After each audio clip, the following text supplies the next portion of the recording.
नमस्कार साथियों, स्वागत है आप सभी का SL mode sir YouTube channel पर। और आशा करता हूँ कि आपकी तैयारी अच्छी चल रही होगी। आप सभी सर्दी के मौसम में अपने को स्वस्थ बनाए रख रहे होंगे और अपने स्वास्थ्य का ध्यान रखते हुए अपने अध्ययन पर भी पुरजोर ध्यान दे रहे होंगे। इसी क्रम में हम आगे बढ़ते हैं। स्कूल व्याख्याता और जो वरिष्ठ अध्यापक हिंदी हैं उसके लिए जो अपना कोर्स चल रहा है, निःशुल्क कोर्स, उसमें आज पढ़ने वाले हैं और वो पढ़ेंगे अपन अलंकार। और अलंकार में कौन सा अलंकार, जो रूपक अलंकार है उसका आज अपन अध्ययन करने वाले हैं। तो इस प्रकार से अपन ने देखा है कि उपमा, उसके बाद में जो अनुप्रास देख लिया अपन ने, श्लेष देखा, यमक देखा, और इससे पहले अपने उत्प्रेक्षा अलंकार देखा था। उत्प्रेक्षा अलंकार में अपन ने क्या देखा था कि जो उपमेय है उसका उपमान पर जो संभावना व्यक्त की जाती है या कल्पना प्रकट की जाती है, तो वो तीन रूप से अपन ने देखी थी। एक तो वस्तु रूप में देखते तो वस्तु उत्प्रेक्षा अलंकार होता है, अगर उसको हेतु या कारण के रूप में देखते तो वहां पर हेतु उत्प्रेक्षा अलंकार होता है, और जब फल में फल की संभावना व्यक्त की जाती है तो वहां पर जो अपन ने देखा था कि फलोत्प्रेक्षा अलंकार होता है। इसी क्रम में आज आगे बढ़ते हुए हम अपन जो अगला अलंकार है उस अलंकार को अपन देख रहे हैं, और वो अलंकार है अपना रूपक अलंकार। रूपक अलंकार। अब रूपक अलंकार की जो सबसे सामान्य सी विशेषता है कि इसमें उपमेय को उपमान का रूप मान लिया जाता है, यानी उपमेय और उपमान में अभेदत्व स्थापित कर दिया जाता है। यहाँ पर दोनों को समान ही मान लिया जाता है। इसमें जो उपमेय है उसको ही उपमान के समान मान लिया जाता है, और उसके समान मानकर ही जो दर्शाया जाता है। तो वो अलंकार क्या कहलाता है? जिस अलंकार में उपमेय को उपमान के समान मान लिया जाता है, जहां पर उपमेय और उपमान के बीच का जो भेद है वो समाप्त कर दिया जाता है, दोनों में अभेदत्व स्थापित कर दिया जाता है, उस अलंकार को कौन सा अलंकार कहते हैं? अपन उसे रूपक अलंकार कहते हैं। तो अपन ने इस बारे में देख लिया है कि रूपक अलंकार क्या होता है, यानी उपमेय को उपमान का रूप ही मान लिया जाता है इस प्रकार से, यानी उपमेय में उपमान का जो निषेध रहित आरोपण कर दिया जाता है या दोनों को एक समान मान लिया जाता है, तो उस अलंकार को अपन क्या मानते हैं? रूपक अलंकार मानते हैं। जहां पर काव्य के पद में उपमेय में उपमान का निषेध रहित आरोपण कर दिया जाता है, आरोपण कर दिया जाता है, यानी दोनों को एक समान ही मान लिया जाता है। उपमेय और उपमान में अभेदत्व स्थापित कर दिया जाता है, कर दिया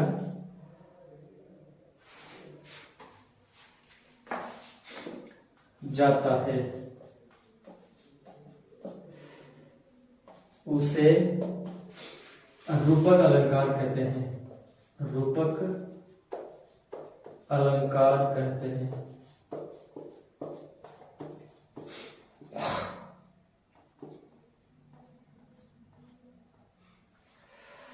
तो उस अलंकार को कौन सा अलंकार कहते हैं? अपन रूपक अलंकार कहते हैं, जिस अलंकार में उपमेय और उपमान दोनों को समान मान लिया जाता है, दोनों में जो अभेदत्व स्थापित कर दिया जाता है, तो वो अलंकार क्या कहलाता है? वो रूपक अलंकार कहलाता है। और रूपक अलंकार में जो अपन ग्रहण करते हैं भाव, वो मुख्यतः जो दो प्रकार से इसका भाव ग्रहण किया जाता है। अगर आप उतारना चाहो तो मैं जब साइड पे होता हूँ तो आप इनको उतार सकते हैं, उतार लिया तो जो नोट्स बनाने हैं तो उनमें से आप उतार सकते हैं। तो जो दो प्रकार से इनमें अभेदत्व स्थापित किया जाता है, या जो इसके जो माने जाते हैं भेद, वो कि जो रूपक अलंकार होता है, एक तो अभेद रूपक अलंकार और एक होता है तद्रूप रूपक अलंकार। यानी एक में तो क्या होता है जिसे बिल्कुल ही अभेदत्व स्थापित कर दिया जाता है, और दूसरा है तद्रूप जिसमें और अन्यथा या ऐसा और अन्यथा इस प्रकार का अर्थ लिया जाता है कि इसके जैसा दूसरा, उसके जैसा और। तो वहां पर अभेद तद्रूप अलंकार रूपक होगा, और जहां पर बिल्कुल ही भेद नहीं किया जाता है, समान कर दिया, जैसे अवधेश से बालक चार्य सदा तुलसी मन मंदिर में लिख रहे, तुलसी के मन रूपी मंदिर में विचरण करते हैं या मन रूपी मंदिर में निवास करते हैं, तो वहां पर अपन कौन सा मानते हैं, निरंतर ये अभेद रूपक अलंकार मानते हैं। तो दो प्रकार के अलंकार होते हैं, और जो निरंग रूपक अलंकार अभेद रूपक अलंकार है, जो अभेद रूपक अलंकार है, इसके भी जो तीन भेद कर दिए जाते हैं, सांग रूपक अलंकार है, निरंग रूपक अलंकार है और परंपरित रूपक अलंकार है। तो इन तीनों अलंकारों को अगर हम देखते हैं, सबसे पहले सांग रूपक अलंकार है कि सांग रूपक का मतलब क्या होता है, स अंग रूपक, यानी अंगों के साथ साथ ही जिसमें उपमेय उपमान में अभेदत्व स्थापित किया जाता है। जितने उपमेय में अंग है उतने ही उपमान के अंगों का अभेदत्व स्थापित किया जाता है, यानी उनको समानता स्थापित की जाती है। उसे तो कौन सा कहते हैं अपन, सांग रूपक अलंकार। दूसरा होता है अपना निरंग रूपक अलंकार, और निरंग रूपक में यानी एक स्थान पर अपन जो रूपक स्थापित करते हैं, यानी उपमेय में उपमान का जो आरोपण करते हैं वो एक स्थान पर होता है, यानी बिना अंगों के जिसमें आरोपण किया जाता है उपमेय में उपमान का, वो होता है निरंग रूपक। और एक होता है परंपरित रूपक, यानी जब अपन जो ऊपर वाला या पहले का जो उपमेय उपमान है उसमें अगर अपन जो शब्द है या उस शब्द को अगर हटा देते हैं, तो जो दूसरा उपमान है उस उपमान की एक प्रकार से खंडना हो जाती है। अगर अपन ने पहला जो रूपक लिया है उस रूपक की जो स्थिति ही बाद वाले रूपक के लिए आवश्यक होती है, वहां पर उनको कौन सा कहते हैं अपन, परंपरित रूपक कहते हैं। बिना उसकी जब पहला रूपक अगर अपन चेंज कर देते हैं, बदल देते हैं, तो वो बाद वाला जो रूपक लिया है वो वहां पर नहीं आ सकता है। तो इस प्रकार से अपन देखेंगे जो रूपक अलंकार है उसके प्रकार है, उन प्रकारों का आज अपन अध्ययन करेंगे। तो अपन ने देखा है कि जहां पर काव्य के पद में उपमेय में उपमान का निषेध रहित आरोपण कर दिया जाता है और उपमेय और उपमान में अभेदत्व स्थापित कर दिया जाता है, उसे कौन सा अलंकार कहते हैं अपन, उसे रूपक अलंकार कहते हैं। और रूपक अलंकार में सबसे पहले देख रहे हैं अपन अभेद रूपक अलंकार। पहला एक तो है अभेद रूपक अलंकार। अब सबसे पहले कौन सा अलंकार पढ़ेंगे अपन, अभेद रूपक अलंकार।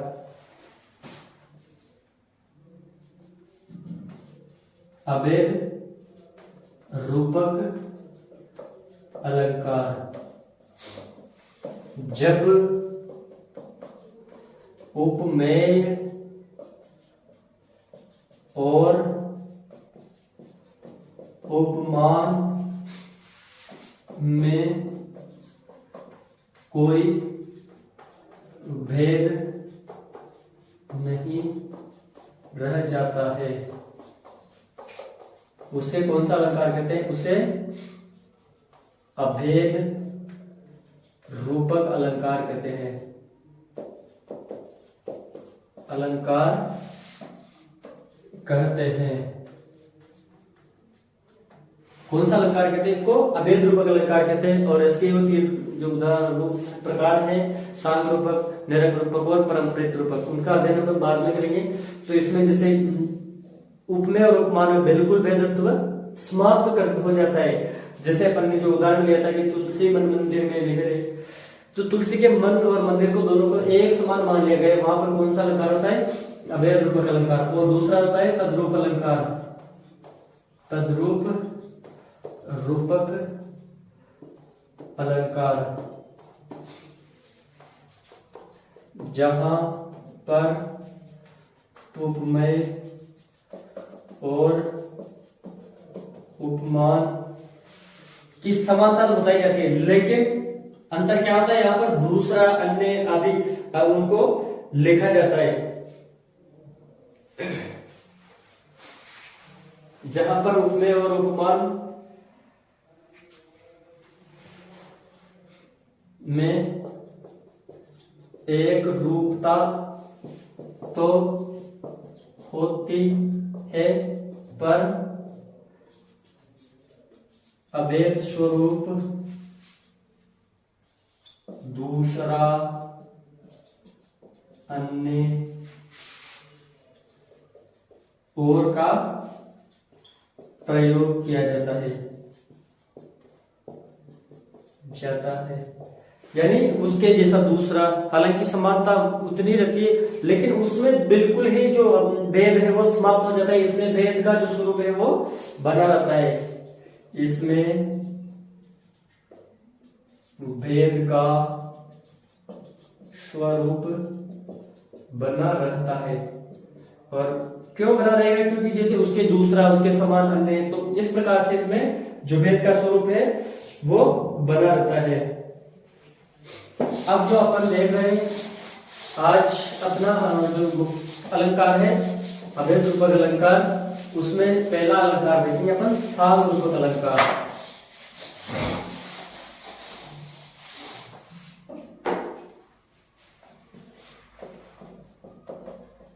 सांग रूपक अलंकार। अब जैसे इसके नाम से आपको पता लग रहा है कि स अंग रूपक अलंकार, यानी अंगों के साथ रूपक जहां पर प्रस्तुत किया जाता है उसे सांग रूपक अलंकार कहेंगे। एक बात आप ये सुनिश्चित कर लेना कि जो भी शब्द आपके इसमें आता है, इस विवेचना में आता है, वहां पर उस शब्द का अर्थ अगर आप एक बार अच्छी तरह से समझ गए तो आपको उससे संबंधित बाद में कई समस्याओं का सामना नहीं करना पड़ेगा। सारी समस्या अपने आप समाप्त हो जाती है। लेकिन जब अपने को इस बारे में अपन इस अर्थ को समझ ही नहीं पा रहे कि सांग रूपक क्या है, कि सीधा सा इसका विच्छेद कर लो, स प्लस अंग प्लस रूपक, यानी अंगों के साथ जिसका आरोपण किया जाता है उसे कौन सा अलंकार कहेंगे अपन? सांग रूपक अलंकार कहते हैं। जब जो भी अलंकार होता है उस अलंकार में जब उपमेय में उपमान का अंगों या अवयव के सहित, यानी पूरे अवयवों के साथ में, अवयवों के सहित आरोपण किया जाता है, आरोपण किया जाता है तो उसे सांग रूपक अलंकार कहते हैं। सांग रूपक अलंकार कहते हैं क्योंकि सारे जितने उपमेय में अंग है उतने ही उपमान के अंगों का भी उस पर आरोपण किया जाता है, तो उसे कौन सा अलंकार कहेंगे अपन? सांग रूपक अलंकार कहेंगे। तो सबसे बड़ी बात आपको क्या याद रखनी है कि सांग रूपक क्या है? स अंग रूपक, यानी अंगों के साथ में जो आरोपण किया जाता है वो सांग रूपक अलंकार कहलाता है। इस जो अलंकार है इसमें सबसे मेन क्या होती है? रूपक में, इस रूपक में आरोप की प्रधानता होती है। जैसे इसका जो उदाहरण दिया जाता है कि उदित उदयगिरी मंच पर, उदित उदयगिरी मंच पर रघुवर बाल पतंग विकसे संत सरोज सब हर्षे लोचन रंग। उदित उदयगिरी मंच पर रघुवर बाल पतंग, रघुवर बाल पतंग, उदित उदयगिरी मंच पर रघुवर बाल पतंग विकसे संत सरोज सब, विकसे संत सरोज सब हर्षे लोचित भृंग, हर्षे लोचन भृंग। यहां पर जो आरोप किया गया है पूरे अंगों के साथ में किया गया है कि जो उदयगिरी मंच पर, जो उदयगिरी का मंच है उस पर रघुवर रूपी बाल पतंग का जो उदय हो रहा है, वैसे ही जो सभी संत लोग हैं उनके जो वहां पर जैसे अपन इसमें देखेंगे तो इधर तो सीता का स्वयंवर है, सीता का स्वयंवर, उसके बारे में बात की जा रही है। और उधर किसके बारे में बात की जा रही है? जो स्वयंवर का मंच है, स्वयंवर मंच। और इधर श्वेतक का स्वयंवर मंच के रूप में किसको उदित किया गया है? यहाँ पर उदयगिरी,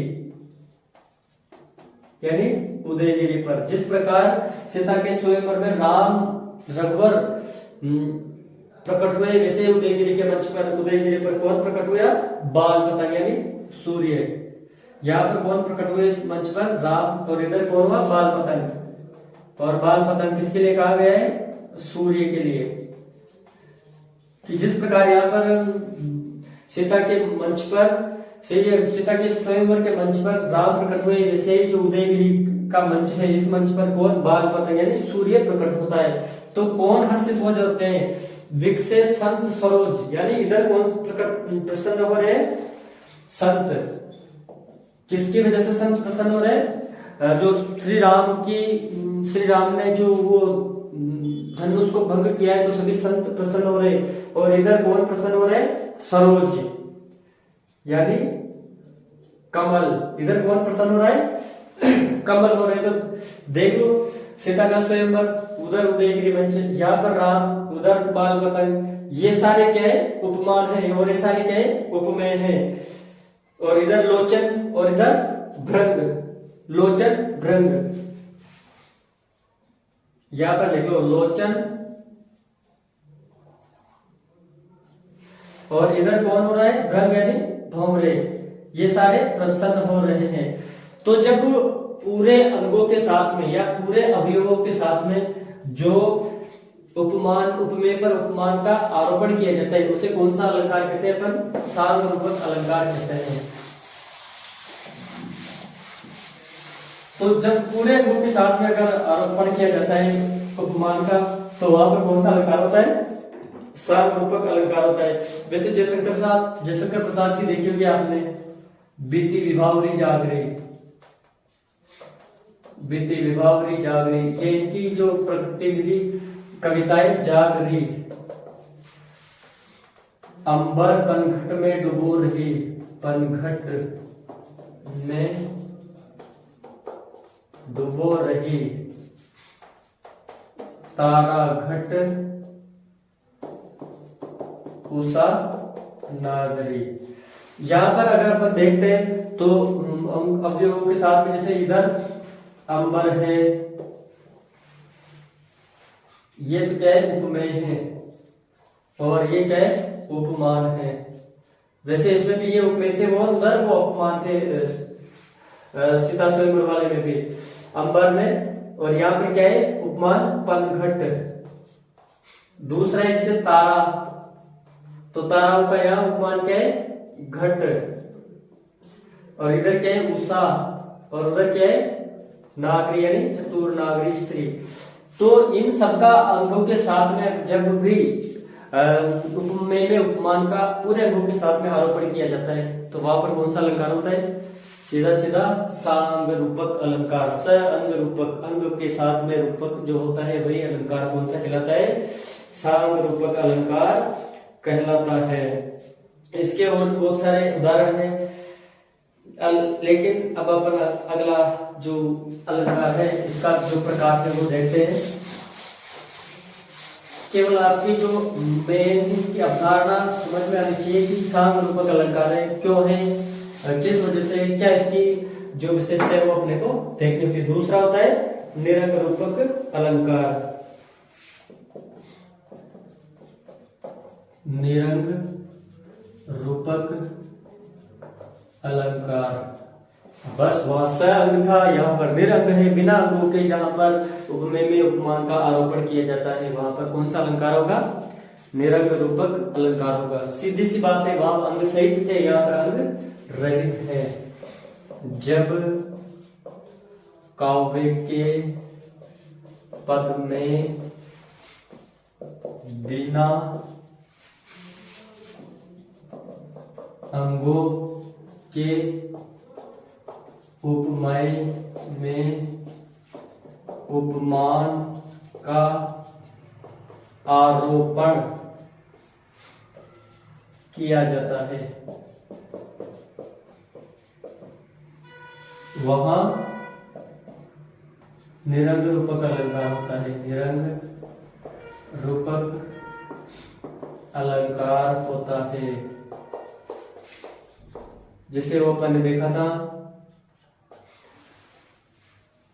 अवदेश के बालक चार सदा तुलसी मन मंदिर में बिखरे, वो वाला उदाहरण यहाँ पर केवल एक जो रूपक है वो यहाँ पर दिया होता है। जैसे कि चरण, कमल,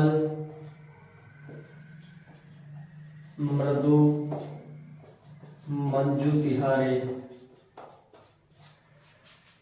केवल चरण उपमेय और कमल उपमान, एक ही उपमान है यहाँ पर।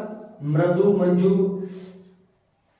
तो इनके रूप में जो इनका इन पर आरोप, इनका जो आरोपण है किसी भी उपमेय पर नहीं किया गया है। तो यहाँ पर केवल एक उपमेय है या एक जो अपने पास में उपमेय उपमान का आरोपण है। दूसरा देखें अपन ने, अवदेश के बालक चार सदा, अवधेश के बालक चार सदा तुलसी मन मंदिर में विहरे, यानी हमेशा तुलसी के मन रूपी मंदिर में वो विचरण करते रहते हैं। ऐसे तुलसी जो चारों बालक हैं, तो वो वहां पर क्या है, कौन सा अलंकार होता है? निरंग रूपक अलंकार होता है, जहां पर बिना अंगों के जो उपमेय में उपमान का आरोपण कर दिया जाता है। तो कौन सा अलंकार हो गया वहां पर? निरंग रूपक। अब एक बच गया अपना, वो है पारंपरिक रूपक, यानी कि पूरी परंपरा बनाए रखने के लिए। और आप जानते हैं कि परंपरा का मतलब क्या होता है? पहले से चली आ रही बातें। ये सामान्य है, ये बातें इनको आप केवल अर्थ के रूप में देख सकते हैं। तीसरा है पारंपरिक रूपक। जो पहला अपन ने रूपक लिया है, अगर उस रूपक को अपन हटा देते हैं तो जो बाद वाला रूपक है वो इस पर आश्रित होता है, वो इसमें नहीं हो पाता है।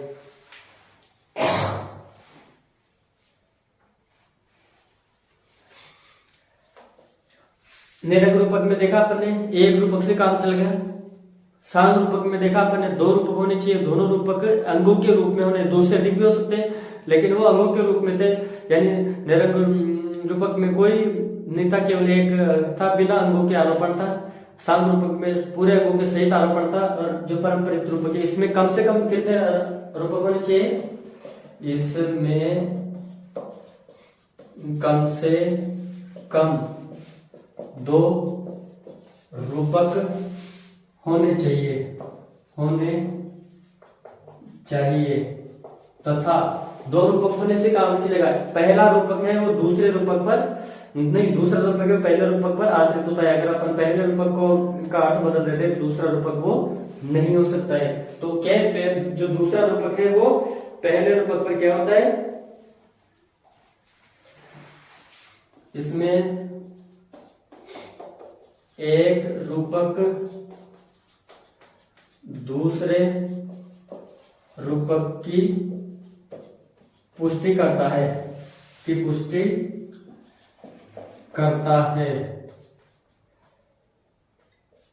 अगर वो पुष्टि नहीं करेगा तो वो जो दूसरा वाला रूपक है वो वहां पर अप्रभावी या निष्प्रभावी हो जाता है। जैसे अगर इसका उदाहरण देखिए अपन तो सबसे अधिक इसका एक उदाहरण पूछा जाता है, जय जय जय गिरिराज किशोरी, जय महेश मुख चंद्र चकोरी। वो वाला जो उदाहरण है इसका सबसे अधिक बार आता है, जय जय जय जय जय गिरिराज किशोरी।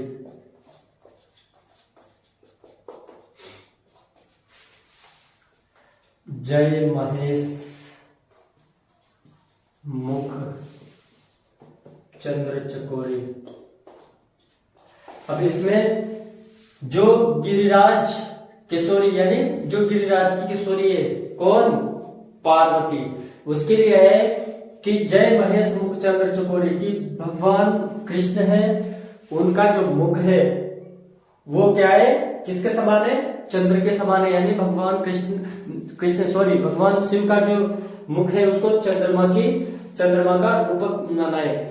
अगर अपन यहाँ पर चंद्रमा का रूपक मान रहे, इसलिए जो किशोरी है यानी माता पार्वती है, उसके लिए ये चकोरी आया है। अगर यहाँ पर भगवान शिव के मुख को चकोरी नहीं मानते अपन, तो मुख को चंद्रमा नहीं मानते, तो ये यहाँ पर चकोरी नहीं आएगा, क्योंकि जो चकोर पक्षी होता है उसको चंद्रमा से बहुत प्रेम होता है। तो अगर इनका मुंह का अपन चंद्रमा नहीं मानेंगे, तो ये जो इनका दूसरा जो रूपक है वो यहाँ पर अप्रभावी हो जाता है या निष्प्रभावी हो जाता है। इस प्रकार से इसको अपन नहीं मान सकते हैं। तो अपन ने देखा कि ये जो निरंग रूपक, ये क्या नाम से पारंपरिक रूपक था। इस पारंपरिक रूपक में क्या होता है, पहला जो रूपक होता है दूसरे रूपक की पुष्टि करता है। अगर वो उसको वहां से हटा देते तो वो उसका अर्थ नहीं दे पाता है। अगर यहाँ पर महेश का जो भगवान शिव का मुख है उसको अगर अपन चंद्रमा नहीं मानते, तो यहाँ पर चकोरी का कोई औचित्य नहीं रह जाता है। इस प्रकार से ये अपन ने देखा पारंपरिक रूपक। और इसके बाद अपना जो दूसरा प्रकार था, रूपक के दो मुख्य प्रकार पढ़े थे अपन ने। दूसरा अभेद रूपक और दूसरा था तद्रूप रूपक। और जो तद्रूप रूपक है उसमें देखा था अपन ने कि वहां पर और, अन्यथा, तथा ऐसे शब्द आते हैं, तो उसे कौन सा रूपक कहते हैं अपन? तद्रूप रूपक।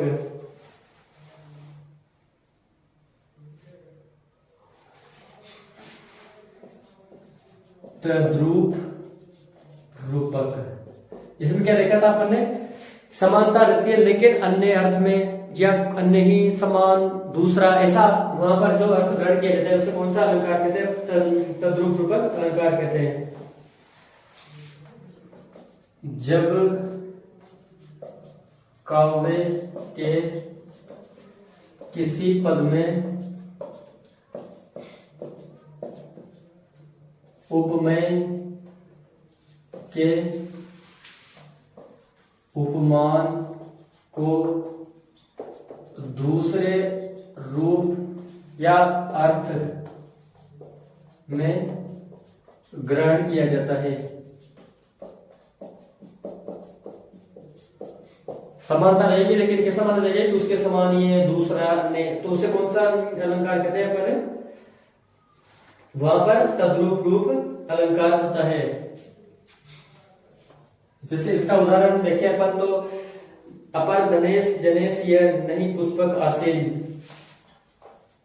अपर धनेश जनेश यह नहीं पुष्पक आसीन।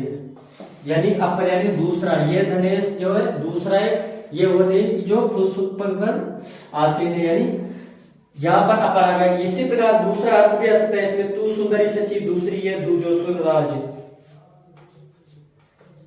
तू सुंदरी सची दूसरी, सची दूसरी, यह दूजो सुरराज, यह दूजो सुरराज। कि तू सची दूसरी सची है सुंदरी, तू दूसरी सची है, और ये दूसरा सुरराज है, दूसरा इंद्र है। हालांकि दोनों को माना क्या है इसमें? एक दूसरे में जो अन्य अर्थ में माना है, दूजो, दूसरी, दूजो, अपर, ऐसे जो अर्थ में अपन देखते हैं तो वहां पर कौन सा अलंकार होता है? वहां पर तद्रूप अलंकार होता है। और इसमें दूसरो, दूजो, अपर, दूसरी, अन्य, ऐसे इस प्रकार के अर्थ आते हैं, शब्द आते हैं, तो इनको अपन कौन सा अलंकार मानेंगे? तद्रूप रूपक अलंकार मानते हैं। इस प्रकार आज अपन ने देखा जो अपना रूपक अलंकार था।